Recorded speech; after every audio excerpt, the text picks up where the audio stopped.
હવે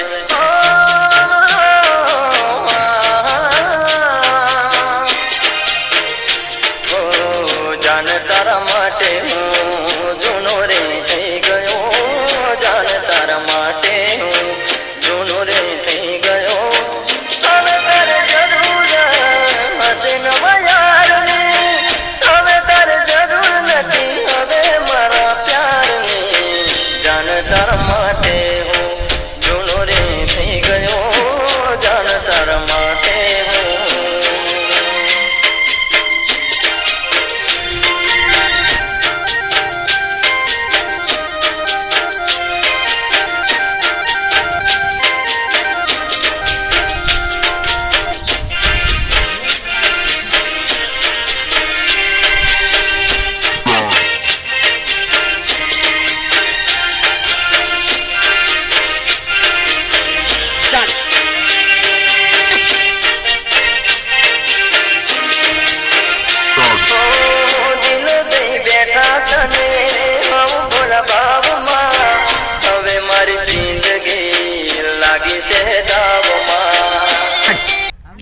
अच्छा है तो लाइक फॉलो और कमेंट जरूर करके जाना। तुम्हारे लिए रोज ऐसे वीडियो बनते रहेंगे।